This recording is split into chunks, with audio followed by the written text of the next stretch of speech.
রসুলের সামনে ধরেছেন, ইয়া রাসূলুল্লাহ আপনার যেটা ইচ্ছা সেটা আপনি নেন, আপনার যেটা ইচ্ছা সেটা আপনি নেন। রসুল চাইলে মধুটা নিতে পারতেন, রসুল চাইলে ফলের রসটা নিতে পারতেন, কিন্তু রসুল পাক সাল্লাল্লাহু আলাইহি ওয়াসাল্লাম দুধের গ্লাসটা রসুল ধরেছেন, দুধটাকে নিলেন। জিবরাইল আমিন বলছেন, ইয়া রাসূলুল্লাহ আপনি পরীক্ষায় পাশ করে গেছেন, আপনি পরীক্ষায় পাশ করেছেন। জোরে বলুন সুবহানাল্লাহ। ইয়া রাসূলুল্লাহ হাবিবাল্লাহ, হুজুর আপনি যদি ফলের রসটা নিতেন আপনার উম্মাতারিরা বেশিরভাগ মদখোর হয়ে মারা যেত। আপনি ফলের রসটা নেননি, দুধের গ্লাসটা নিয়েছেন। নবী আমার দুধটা খাচ্ছেন, খেয়ে কিছুটা গ্লাসে রেখে পাত্রে রেখে দিলেন, পাত্রে রেখে দিলেন। ও নবীর উম্মতিরা, আল্লাহর নবী দয়ার নবীকে জিবরাইল আমিন বলেছিলেন, ইয়া রাসূলুল্লাহ হাবিবাল্লাহ, হুজুর আপনি যদি সব দুধটাকে পান করে নিতেন, খেয়ে নিতেন, আপনার গুনাহগার উম্মতানিদের জীবনের গুনাহগুলো আল্লাহ তাআলা মাফ করে দিত। জোরে বলবেন না? জোরে বলুন না সুবহানাল্লাহ। আপনার ওয়াজ বুঝতে পারেন না মনে নাকি? ওয়াজ বোঝা না? হ্যাঁ ইনি বুঝতে পারেন না, ঠিক বলেছেন, ওয়াজ একদম বুঝতে পারেন। তাহলে কি হবে? জিবরাইল বলছেন, ইয়া রাসূলুল্লাহ হাবিবাল্লাহ তুমি যদি দুধ সব খেয়ে নিত তাহলে তোমার উম্মাতদের যত উম্মাত পৃথিবীতে এসেছে আসবে সকলের গুনাহগুলো আল্লাহ মাফ করে দিত। সুবহানাল্লাহ বলতে পারলেন না? এবার বুঝতে পারেন নাকি? হ্যাঁ, কিন্তু আল্লাহ নবী তো সব খায়নি, কিছুটা রেখেছিল গ্লাসে, গ্লাসে কিছুটা রেখে দিয়েছিল। রাসূল বলেছিলেন, জিবরাইল এই বাকি যেটা আছে আর একটু হবে, আরেকবার দাও না। কেন? আমাদের কথা মনে করেছেন, আমাদের মতো গুনাহগার উম্মাতদের কথা মনে করে যে গুনার আমার উম্মাতদের গুনাহ মাফ হয়ে যাবে, তাহলে সব দুধগুলো খেয়ে নিলে ভালো হতো। ভাই জিবরাইল আরেকবার দেন, ওই দুধগুলো সব খেয়ে নি।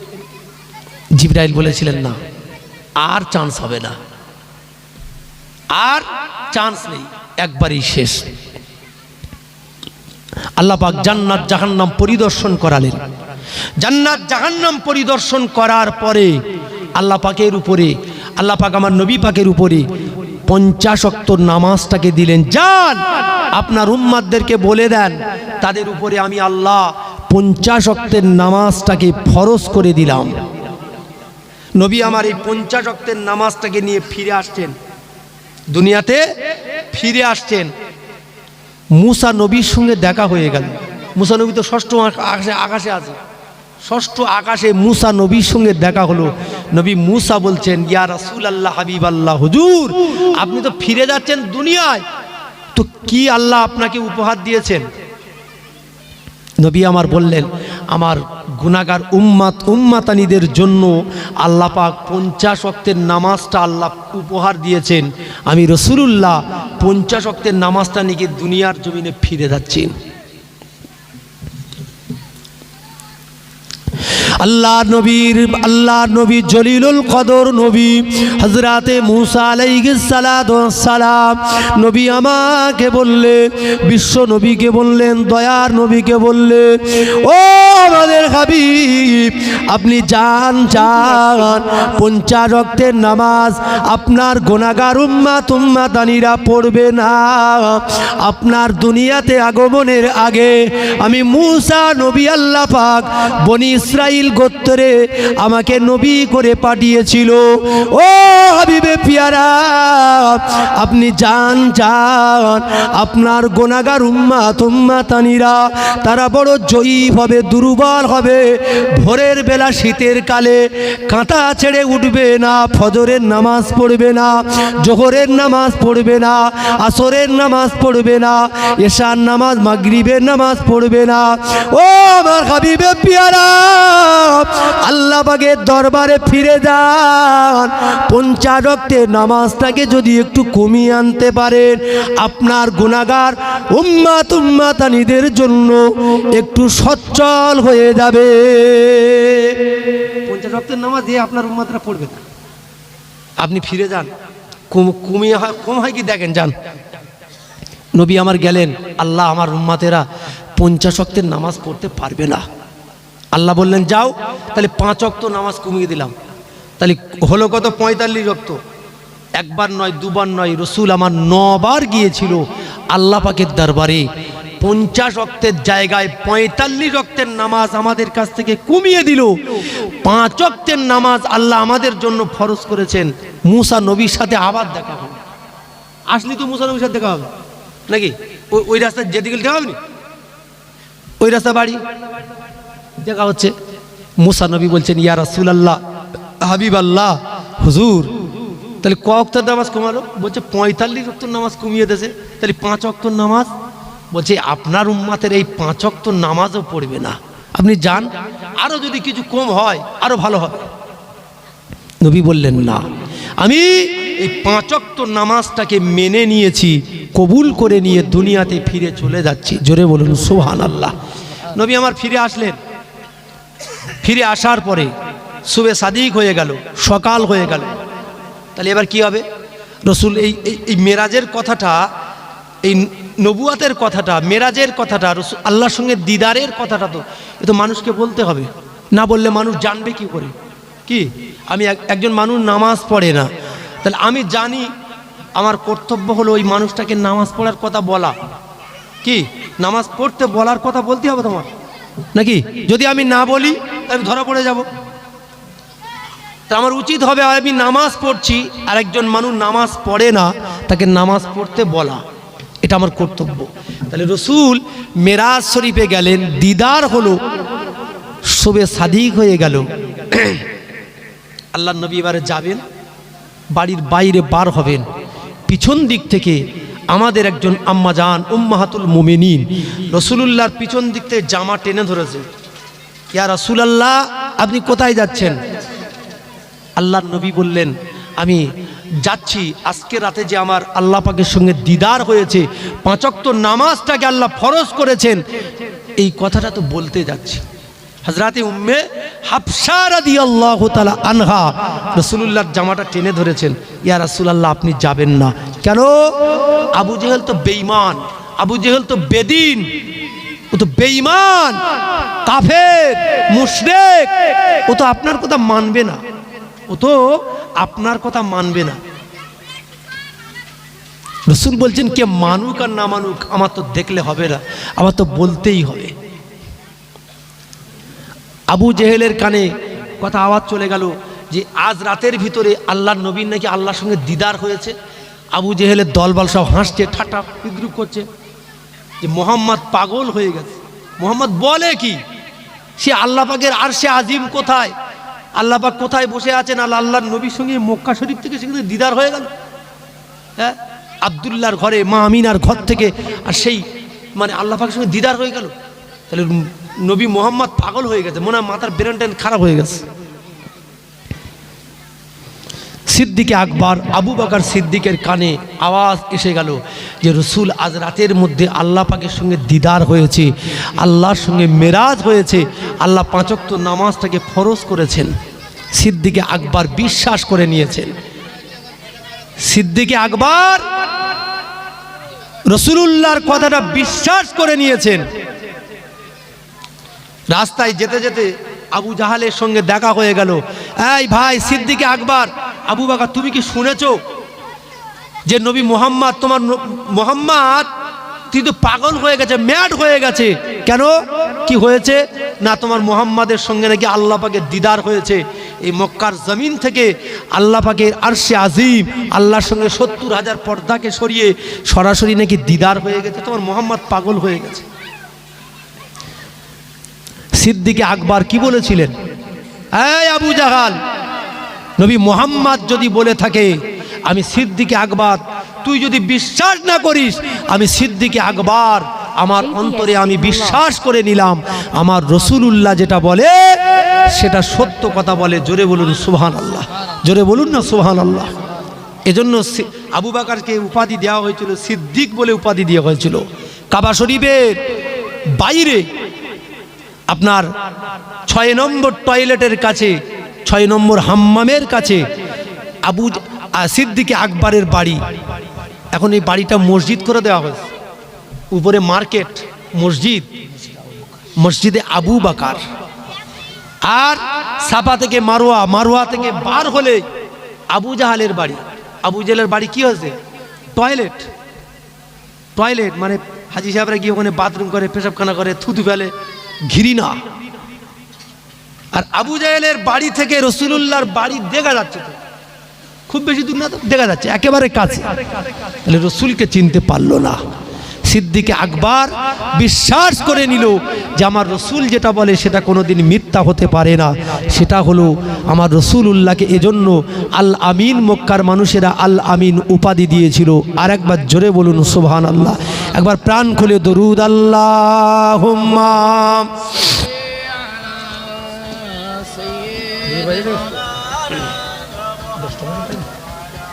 وعلى آل سيدنا مولانا এজন্য রাসূল বলেছেন আমার প্রত্যেকটা সাহাবী এক একটা তারকারাজির নাই, এক একটা তারকারাজির নাই। রাসূলকে চিনতে হবে, রাসূলকে ভালোবাসতে হবে, রাসূলুল্লাহর দামানকে ধরতে হবে। এত ওয়াজ শোনার কোনো দরকার নেই, এত ওয়াজ শোনার দরকার নাই। একটা করে মুখস্থ করুন, একটা করে নিয়ত করুন না। পরিবর্তন আমরা হচ্ছে না কেন? হ্যাঁ, মসজিদগুলোর জামাত হচ্ছে না কেন? মসজিদগুলো বিরান হয়ে যাচ্ছে। মসজিদে তো অভাব নেই, এসি লাগাচ্ছে, টাইলস লাগাচ্ছে, পাথর লাগাচ্ছে। জোহরের সময় গিয়ে দেখো 2-3 জন মুয়াজ্জিন, ইমাম সাহেব আর 2-1 জন মুসল্লি। যে বুড়ো হারা হয়ে গেছে, মানে পা চলে গেছে, তো এ নামাজ না পড়লে কি হবে তা ঠিক নেই, কখন যে মরে যাব, নামাজ পড়ছে। তাহলে আমাদের উচিত হবে আমাদের রাসূলুল্লাহর দামানকে ধরা। আমার ভাইয়েরা, রাসূলকে যারা চিনেছিলেন তারা আমার আল্লাহ পাকের দয়ার জান্নাত হাসিল করেছিলেন। দয়ার নবী, দিন ও দুনিয়ার বাদশাহ হাবিবুল্লাহ জনাবে মুহাম্মদুর রাসূলুল্লাহ সাল্লাল্লাহু আলাইহি ওয়াসাল্লাম 1 তারিখে রাতের বেলা ঘুমিয়ে আছেন। আল্লাহর নবী ঘুমিয়ে ঘুমিয়ে আরাম করছেন। আর ঘুমিয়ে ঘুমিয়ে আমরা অনেক সময় স্বপ্ন দেখি না? স্বপ্ন দেখি তো, খোয়াব দেখি, বিভিন্ন রকম। কি হচ্ছে? আকাশে উড়িয়ে এনে চলে যাচ্ছে, গিয়ে আর একটা সাগরে ফেলে যাচ্ছে। আবার গাড়ি উঠে কোথায় না চলে যাচ্ছি, গিয়ে ঘুমিয়ে গেলে কি ব্যাপার, এত দূরে চলে আসলে এখন শুয়ে আছি, হয় কি না? আবার ঘুমির মধ্যে বলে বাঘ খেতে আসছে, ভয় লাগে। নবী আমার ঘুমিয়ে ঘুমিয়ে স্বপ্ন দেখলেন, ঘুমিয়ে ঘুমিয়ে খোয়াব দেখছেন। কি খোয়াব দেখছেন? সাহাবীদের খোয়াব। রাইয়াতু কাসবান ফিল জান্নাহ। রাসূল বলছেন আমি রাতের বেলা ঘুমিয়ে ঘুমিয়ে স্বপ্ন দেখছি যে আল্লাহর জান্নাতের ভিতরে একটা সুন্দর ঘর তৈরি করা হয়েছে। সুন্দর কি তৈরি করা? ঘর, বাড়ি। একটা ইট ইয়াকুত পাথরের, জবরদস্ত পাথর দিয়ে তৈরি, মেশকে আম্বার দিয়ে তৈরি তার ছাদ, জাফরান দিয়ে তৈরি তার গাঁথনি। এত সুন্দর একটা ঘর তৈরি করা হয়েছে। নবী আমার জিজ্ঞাসা করলেন লিমান হাজা, লিমান হাজা, এই ঘরটা কার? জিবরাইল আমিনকে জিজ্ঞাসা করছেন, ইয়ার ভাই জিবরাইল, লিমান হাজা, এই ঘরটা কার? জিবরাইল আমিন বললেন কিলাত ফাতাম মিন কুরাইশ ইয়া রাসূলুল্লাহ হাবিবাল্লাহ, হুজুর এই ঘরটা কুরাইশ বংশের একজন যুবকের। নবী মনে মনে করছেন আমি তো কুরাইশ বংশের একজন যুবক, কুরাইশ বংশের একজন ছেলে, তাহলে এই ঘরটা মনে আমার হতে পারে। নবী আমার ঘুমের মধ্যে দেখছেন, আল্লাহর নবী মনে মনে করছেন আমি তো কুরাইশ বংশের একজন যুবক, তা আমার মনে হয় ঘরটা এত সুন্দর ঘর আমার ছাড়ার কার হবে? নবী আমার ঘরের ভিতরে যাবে, ঘরের ভিতর ঢুকবে, মালাকুল মউত মালায়েকা ফেরেশতা জিবরাইল আমিন বলেছিলেন ইয়া রাসূলুল্লাহ ইয়া হাবিবাল্লাহ ইন্নাহু উমর ইবনুল খাত্তাব, হুজুর এই ঘরটা হলো আপনার প্রাণ প্রিয় সাহাবী হযরতে উমর ইবনুল খাত্তাবের। জোরে বলুন না সুবহানাল্লাহ। উমরের ঘর। ওমর যখন ইসলাম গ্রহণ করেছিল, মানে কুফফার কুরাইশদের বুকটা কেঁপে গিয়েছিল, কুফফার কুরাইশদের বুকটা কেঁপে গিয়েছিল যে উমর ইসলাম গ্রহণ করেছে, আর আমাদের কোনো রক্ষা নাই, সব শেষ। ইন্নাহু উমর ইবনুল খাত্তাব, ইয়া রাসূলুল্লাহ এই ঘরটা তো আপনার জন্য নয়, হযরতে উমর ইবনুল খাত্তাবের ঘর। নবী আমার দিন দুনিয়ার বাদশাহ হাবিবে পিয়ারা ওই ঘরের ভিতরে যাবার নিয়ম মন করে আবার পিছিয়ে আসলেন না। ওমরের রাগটার কথা মনে পড়ে গেল। হযরতে ওমরে ফারুকের এত রাগ ছিল যে রাস্তা দিয়ে ওমর যেত, মদিনার ছেলেরা বাচ্চারা যদি মায়ের কাছে জ্বালাতন করতেন, আব্বার কাছে জ্বালাতন করতেন, চোখ দিয়ে পানি বার হতো, কান্নাকাটি করতেন। মদিনার ছেলেদের মায়েরা বলতেন, মদিনার বাচ্চাদের মায়েরা বলতেন, ও আমাদের বাচ্চারা কেঁদো না বাবা, কেঁদো না। মদিনা রাস্তা দিয়ে আল্লাহর নবীর সাহাবী হযরতে ওমরে ফারুক হেঁটে হেঁটে আসছে। ওমরে ফারুকের নামটা শুনে মদিনার বাচ্চাদের কান্নাগুলো বন্ধ হয়ে যেত। জোরে বলবেন না সুবহানাল্লাহ। আমাদের এলাকায় এখন তো আর ভয় করে না কেউ, এখন ভয় করে কেউ, এখন আর কেউ ভয় করে না। আগে আমাদের তকিমুদ্দিন মাস্টার পড়াতো না, পড়াতো তো। এখন আমাদের জবেদ আলী হুজুর বেঁধে ছিল, রাস্তা দিয়ে আইলে অনেক মানুষ ভয় করতো না, এই মাংসা আসে রে, কেউ যদি খেলা করে অন্তত ভয় করবে তো অন্তরে। আগেকার এই সময় ছিল, আগেকার যারা মসজিদের ইমাম সাহেব ছিল, যদি কেউ তাস খেলা করতো, 30 বছর আগেকার কথা বলছি, রাস্তা দিয়ে হেঁটে হেঁটে যদি ইমাম সাহেব যায় না, ও তাস খেলা বন্ধ করে সব চোতা কম্বল গুঁড়িয়ে দেবে, এই ইমাম সাহেব আসছে পালারে, হতো না হতো না। এখন আর সেসব নেই, হুজুর যাচ্ছে তা যাচ্ছে, কি হয়েছে, ও তো আমাদের গ্রামের হুজুর, গ্রামের মাওলানা, ও ভয় করে কি হবে, হয় না, ভয় করে। কিন্তু ওমরে ফারুকের কথা যখন বাচ্চাদের কানে শোনানো হতো যে রাস্তা দিয়ে আমিরুল মোমিনিন খলিফাতুল মুসলিমিন হযরতে ওমর হেঁটে হেঁটে আসছে, মদিনার বাচ্চাদের কান্নার আওয়াজটা বন্ধ হয়ে যেত। ও মায়েরা, আল্লাহ নবী সাহাবী ওমরে ফারুক বলেছিলেন, ইয়া রাসূলুল্লাহ, ইয়া হাবিবাল্লাহ, হুজুর আমার আব্বা জান আম্মা জান আপনার জানে কুরবান হয়ে যাক, আপনার কদমে কুরবান হয়ে যাক, ইয়া রাসূলুল্লাহ, হাবিবাল্লাহ, হুজুর আমি আপনার উপরেও কি রাগ করব? হুজুর আমি আপনার উপরে রাগ করতে পারি? আপনার উপর রাগ করতে পারি না। ইয়া রাসূলুল্লাহ, আপনি আমার ঘরেতে আসুন না, আপনি আমার ঘরেতে ঢুকুন। নবী আমার বললেন, ও বাবা ওমর, আমিরুল মোমিনিন খলিফাতুল মুসলিমিন ওমরে ফারুক, তোমার রাগটাকে মনে পড়ে গেল, এই জন্য করে তোমার ঘরে আমি ঢুকতে পারি না। ও আমিরুল মোমিনিন খলিফাতুল মুসলিমিন, আমি রাসূলুল্লাহ জানিয়ে দিলাম, আল্লাহ পাক দয়ার জান্নাতের ভিতরে যে জায়গাটাতে আমি রাসূলুল্লাহ আমার ঘরটাকে দেওয়া হবে, ওই জায়গায় ওই ঘরের পাশে তোমার ঘর হয়ে যাবে। এজন্য রাসূল বলেছেন, আমার এক একটা সাহাবীরা এক একটা তারকা রাজির নাই, নক্ষত্র রাজির নাই, এক একটা তারকা রাজির নাই। এজন্য রাসূলুল্লাহ সাহাবীদের আমল ছিল অনেক, পাহাড় পরিমাণ। মনে আছে কোরআনের আয়াতের কথা, ইয়া আইয়ুহাল্লাযীনা আমানু লা তারফাউ আসওয়াতাকুম ফাওকা সাউতিন নবী, আয়াতটা মনে আছে তো? এজন্য রাসূল বলে, আল্লাহ পাক বলেছেন, তোমরা যতই আমল করো, আমি রাসূলুল্লাহ আমার হাবিবে পিয়ারার কাছে এসে যদি তোমাদের কথার আওয়াজটা জোরে হয়ে যায়, সব আমলগুলো কেটে দেব, সব আমলগুলো ধ্বংস করে দেব, ধূলিসাৎ করে দেব। সাহাবীরা রাসূলকে দেখে তাজিম করতেন, সম্মান দিতেন। আমার নবী, দয়ার নবী, এরকম ফজরের নামাজ পড়ে ওয়াজ শুরু করেছেন, ফজরের নামাজ পড়ে ওয়াজ শুরু হচ্ছে, জোহরের টাইম হয়ে গেল, জোহরের সময় হয়ে গেল, সাহাবীদের পান্তা খাওয়ার কথা মনে ওঠে না, নাস্তা করবে মনে ওঠে না, চা খাওয়ার কথা মনে ওঠে না। আমাদের এলাকায় কিছু কিছু লোক আছে, আমি দেখেছি, নামাজ পড়তে যাবে না, মানে হেঁটে হেঁটে চলে যাচ্ছে হরিন্দার চা খাতে। যায় কি যায় না? অনেক লোক আছে, আমি নাম বলবো না, নিজে চোখে দেখিস। সন্ধ্যা হচ্ছে চলে যাচ্ছে চা খেতে। তুই নামাজ পড়েছো চাচা? নামাজ পড়া হয়নি, চা খেতে কষ্ট করে চলে যাচ্ছে হরিন্দার বাজারে। অর্থাৎ নামাজ পড়তে মসজিদে যায় না, মসজিদে গেলে ব্যায়াম হয়। কথা বুঝলেন? নামাজ পড়তে যায় না। তা আমাদের উপায়টা কি হবে? এই তো আমাদের উপায়। আমরা মার খাবো না, খাবে কারা? পিঠ আমাদের খুঁজে যাবে। আমার ভাইরা, যে কথা বলছিলাম, তাহলে রাসূলুল্লাহ সাল্লাল্লাহু আলাইহি ওয়াসাল্লামের দামানটাকে মজবুত করে ধরতে হবে। রসুলের দামানটাকে আমাদেরকে মজবুত করে আঁকড়ে ধরতে হবে। আমার ভাইরা, তো আল্লাহ পাক রব্বুল আলামিন আমাদের কাছে এমন একজন নবী করে পাঠিয়েছেন। আনা নবী আল আম্বিয়া, রসুল বললেন আমি নবীদেরও নবী।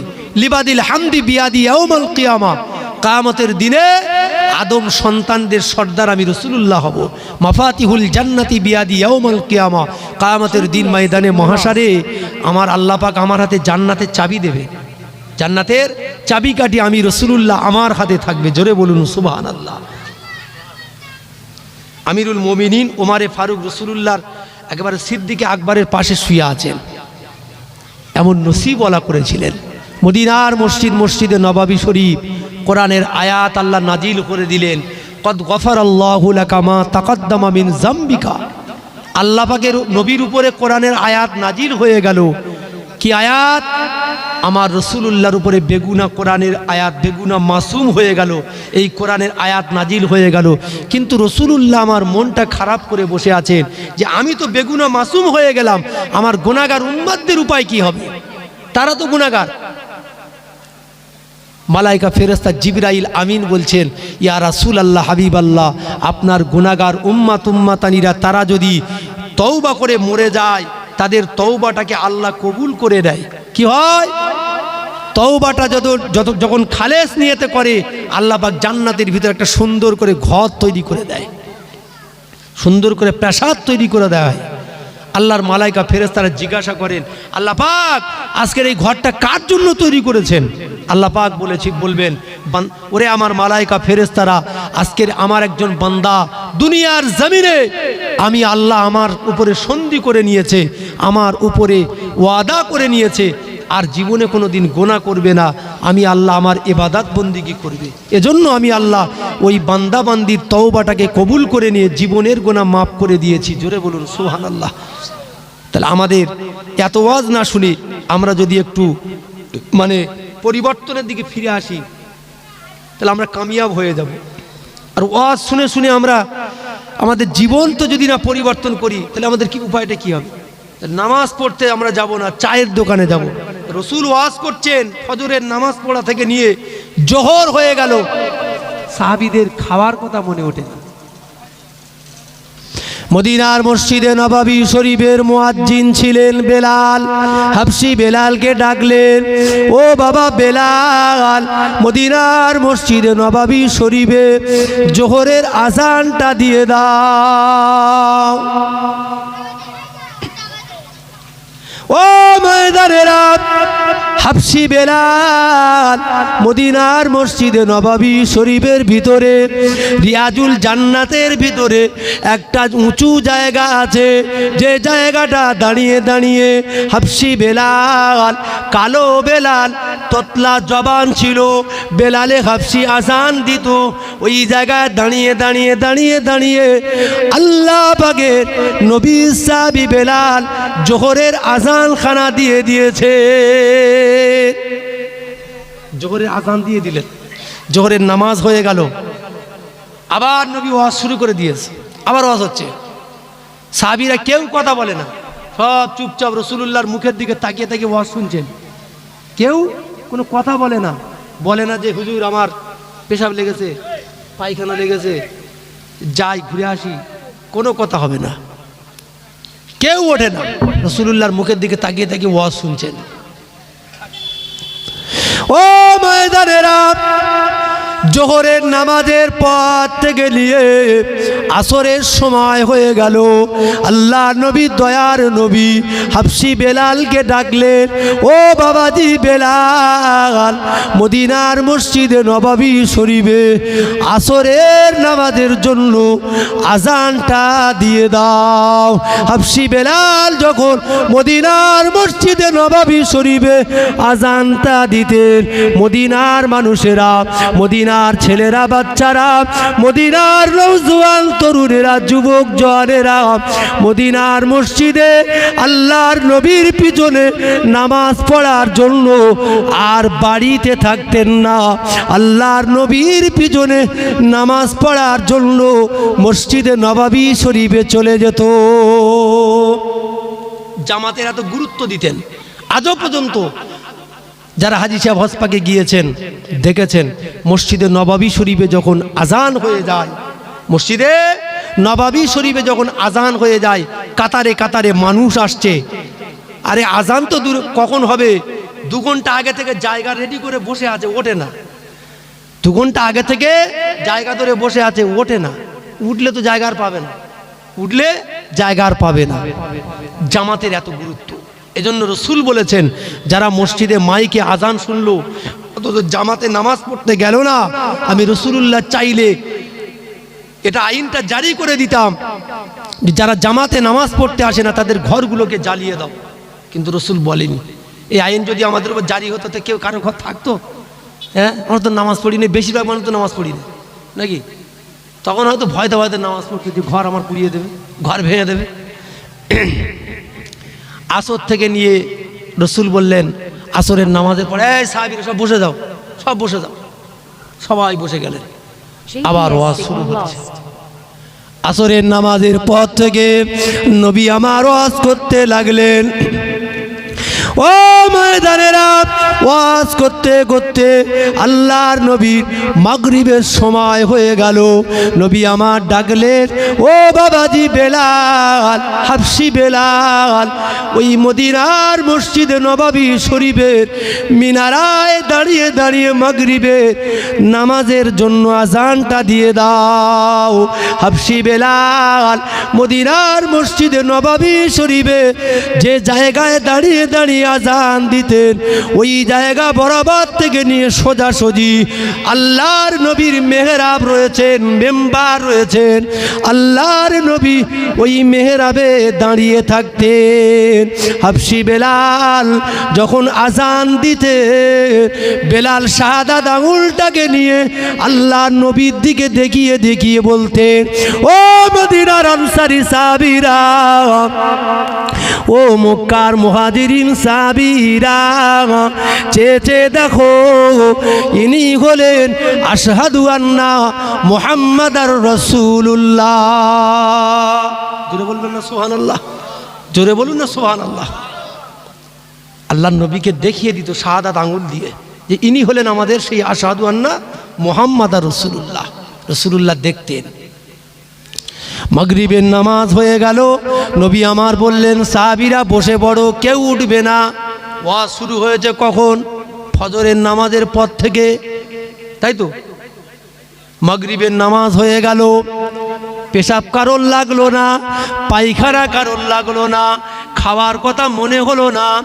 আর আমরা শুধু বুঝলি ভাল লাগে না, এই উঠে যাই একটু বাজারে চা খেয়ে আসি না, তাই তো? ওয়াজ হচ্ছে যে আমার গ্রামের মাওলানা, মাইকে শোনা যাচ্ছে, গিয়ে আর কি করবো? বাইরে থেকে যদি একটা ভালো বক্তা আসতো, হ্যাঁ, 50,000 টাকা দিয়ে বক্তা আনলি ওই বক্তাটার দাম বেশি, তাই না? 50,000 টাকার বক্তা আনলি ওই বক্তাটার দাম বেশি, এর ওয়াজ শুনতে হবে। লোক বাবা কাতার ঢল নেমে গেছে, কি হচ্ছে রে? এই বিশাল দামি বক্তা আসছে, উনি পড়েছে আর এরা পড়েনি, কি ভিজিট কম বলে নাকি? ওরা পড়েছে আর এরা পড়েনি নাকি? সবই তো পড়েছে, কিন্তু 50,000 টাকা ভিজের মধ্যে দাম বেশি, কাতার ঢল নেমে গেছে। এই তো হচ্ছে ব্যাপার। সাহাবীরা কেউ উঠে যায় না, খাওয়ার কথা মনে হয় না। এতক্ষণ ধরে ওয়াজ করেছি, কি ওয়াজ মুখস্থ করেছে কেউ বলতে পারবে? কেউ বলতে পারবে? যে যত কথা বলেছি আমি 5 মিনিট বলো দিন দেখি, কেউ বুঝতে পারবে? কেউ বলতে পারবে না। ও সাবিরা, মদিনার মসজিদে নববী শরীফের ভিতরে বসে যাও। সবাই বসে গেলেন। নবী আমার বলছেন, সাহাবীরা, ফজরের নামাজ থেকে নিয়ে মাগরিবের নামাজ পর্যন্ত আমি নবী যা কিছু ওয়াজ করেছি তোমরা কে কি মুখস্থ করেছো একবার বলো। কে কি মুখস্থ করেছো বলো। সাহাবীদের জিজ্ঞাসা করছেন, কে? নবী জিজ্ঞাসা করছেন। সাহাবীরা বলছি, ইয়া রাসূলুল্লাহ, আমরা কেউ কিছু মুখস্থ করতে পারি না, কেউ আমরা কিছু মুখস্থ করতে পারি না। ইয়া রাসূলুল্লাহ, আপনিই জানেন, আপনি বলে দেন, আপনি কি ওয়াজ করেছেন এর সারমর্মটা আপনি একটু খুলে বলে দেন। ও নবীর উম্মতিরা, আল্লাহর নবী, দয়ার নবী বলেছিলেন, ও আমার সাহাবীরা, ও আমার সাহাবীরা, আমি রাসূলুল্লাহ ফজরের নামাজ থেকে নিয়ে মাগরিবের নামাজ পর্যন্ত রাসূল আমি যা কিছু ওয়াজ করেছি, বক্তব্য দিয়েছি, বয়ান করেছি, নসিহত করেছি, তোমরা কেউ বুঝতে পারলেন না, সারমর্মটা আমি বলে দিয়ে যাচ্ছি। ও আমার সাহাবীরা, যা কিছু বয়ান করেছি, বক্তব্য রেখেছি, কিয়ামত দুনিয়ার শুরু থেকে শেষ পর্যন্ত যা কিছু ঘটেছে ঘটবে, যা কিছু হচ্ছে হবে, আমি রাসূলুল্লাহ আমার বক্তব্যের ভিতরে সব কিছু তুলে ধরেছি। জোরে বলতে পারলেন না? নবী পাকের একজন সাহাবী উঠে দাঁড়িয়ে পড়লেন। কি নাম? আব্দুর রহমান। কি নাম?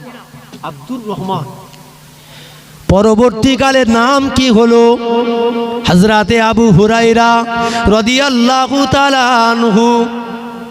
বিড়ালকে ভালোবাসতো, রাসূলুল্লাহর কাছে আসতো বিড়াল নিয়ে, এই জন্য বিড়ালের পিতা নাম হয়ে গেল পৃথিবী বিখ্যাত আব্দুর রহমান থেকে আবু হুরায়রা নাম হয়ে গেল। জোরে বলুন সুবহানাল্লাহ। ও ময়দানেরা, আব্দুর রহমান যার নাম হয়ে গেল আবু হুরায়রা রাসূলুল্লাহর কাছে দাঁড়িয়ে গেলেন। আসসালাতু আসসালামু আলাইকা ইয়া রাসূলুল্লাহ, ইয়া হাবিবাল্লাহ, হুজুর বিআদবি মাফ করুন, আমি আপনার কাছে একটা কথা জানতে চাই, বলতে চাই। ইয়া রাসূলুল্লাহ, হে হুজুর, আমি যা কিছু শুনি আমার কিছু মনে থাকে না, আমার কিছু মনে থাকে না। হুজুর, আপনি আমার জন্য একটু দোয়া করুন। কি হবে আমার উপায়টা? অনেক ছেলেরা আছে, লেখাপড়া করে, পরীক্ষা ফেল করে, ভালো পড়তে পার না, তা বাবারা কি করে? ফুরফুরা হুজুরদের কাছে, হুজুর একটু তাবিজ দেন দিন। বলে না, বলে না, হুজুর একটু তাবিজ দেন না ইমাম সাহেব, তাবিজ আমার ছেলেরা ভালো পড়তে পার না, যা পড়ে সে কিছু মনে থাকে না, হয় না? অনেকে ব্যবসা করে, বলে হুজুর আমি যা ব্যবসা করি, টাকা পয়সা যা ইনকাম হয়, সে আমার টাকা হাতে দাঁড়ায় না, হাতে দাঁড়ায় না, টাকা হাতে দাঁড়িয়ে থাকবে। তা হুজুর একটু তাবিজ করুন, তাবিজ দেন, দোয়া করুন চাই। হযরতে আবু হুরায়রা দাঁড়িয়ে পড়লেন। ইয়া রাসূলুল্লাহ, আমি আবু হুরায়রা যা কিছু শুনি আমার কিছু মনে থাকে না, আপনি আমার একটা ব্যবস্থা করে দিন, দোয়া করে দিন। ও ময়দানেরা, আল্লাহর নবী বললেন, ও আবু হুরায়রা, আমার কাছে আগিয়ে এসো। নবী আমার একটা রুমাল নিলেন, রুমালটাকে বিছিয়ে দিলেন, আল্লাহর নবী কি যেন একটু পড়ে নিলেন, ওই রুমালে ফুঁক দিয়ে আল্লাহর নবী রুমালটাকে এইভাবে ধরে নিয়ে আবু হুরায়রার হাতে দিয়ে দিলেন। ও আবু হুরায়রা, বাড়ি চলে যাও, বাড়ি চলে যাও, বাড়ি চলে যাও। হযরতে আবু হুরায়রা, যিনি হলেন আল্লাহর নবীর যত সাহাবীরা ছিল, সমস্ত সাহাবীদের মধ্যে সবচাইতে বেশি হাদিস বর্ণনাকারী এই সাহাবীটার নাম হলো আবু হুরায়রা। হযরতে আবু হুরায়রা ফরমাতে লেগেছেন, ওই দিন থেকে আমি আবু হুরায়রা যা কিছু শুনতাম আর কোনোদিন ভুলে যেতাম না। হায়দার জোরে বলতে পারলেন না? আরো জোরে হবে না? সুবহানাল্লাহ। আবু হুরায়রা বলছে আমি ওই দিন থেকে যা শুনতাম আর কিচ্ছু ভুলতাম না, সব কিছু আমার মনে থাকতো। এজন্য রাসূলুল্লাহর যত সাহাবী আছে সবচাইতে বেশি হাদিস বর্ণনাকারী যিনি হলেন তিনি হলেন আবু হুরায়রা রাদিয়াল্লাহু তাআলা আনহু। জোরে বলুন সুবহানাল্লাহ। নবী আমার ঢুকলেন না, ঘরের ভিতরে ঢুকলেন না, কেন? ওমরের রাগ মনে পড়ে গেল। পাশে বসে আছেন হযরতে আলী, হযরতে তালহা, হযরতে জুবাইর, হযরতে উসমানে গনি, সমস্ত সাহাবীরা সব পাশে বসে আছেন। রাসূল মনে মনে করছেন যে এ সাহাবীদের মনটা তো খারাপ হয়ে যাবে। রাসূল বলছেন সাহাবীরা তোমরা দুঃখ করো না, তোমরা দুঃখ করো না, আমার আল্লাহ পাক তোমাদের জন্য দয়ার জান্নাতটাকে বেছে নিয়েছেন। জোরে বলুন সুবহানাল্লাহ। নবী পাকের সাহাবীরা সবাই জান্নাতে যাবে তো নাকি? বেশাক জান্নাতি। আল্লাহ তাদের নসিবটাকে বুলন্দ করে দিয়েছিল, আল্লাহ তাদের নসিবটাকে বড় চওড়া করে দিয়েছিল। কিন্তু আমরা রাসূলুল্লাহর উম্মত হয়েছি বটে, কিন্তু রাসূলকে চিনতে পারলাম না। আমার নবীকে দেখার জন্য মুসা নবী আলাইহিস সালাতু ওয়াস সালামের একজনা মানুষ পৃথিবীর জমিনে রাসূলকে দেখার জন্য সাপ হয়েছিল। সাপ, জানেন? সাপ আল্লাহ নবীকে দেখার জন্য 3 দিন হয়ে গেল, রাসূলকে খুঁজে পাওয়া যাচ্ছে না। কোথায়? মসজিদে নববী শরীফ, মদিনার মসজিদে মদিনা শরীফে আমার রাসূলুল্লাহর ঘর যেখানে ছিল, আম্মাজান আয়েশা সিদ্দিকা রাদিয়াল্লাহু তাআলা আনহার হুজরা শরীফে রাসূল শুয়ে আছেন। 3 দিন হয়ে গেল, রাসূলকে খুঁজে পাওয়া যাচ্ছে না। জাবালে সালা নামক একটা পাহাড়, সেই পাহাড়ের গুহায় গিয়ে আশ্রয় নিয়েছিল। যাই হোক আমার ভাইরা, তাহলে আমার বলার উদ্দেশ্য হলো এই সম্মানিত রজবের মাসে আল্লাহ যেমন আমাদের উপরে নামাজটাকে ফরজ করেছেন, তাহলে আমাদের উচিত হবে আমরা পৃথিবীর জমিনে ওয়াজ এত শোনার দরকার নেই, আমাদের উচিত হবে আল্লাহর নামাজটাকে আদায় করা।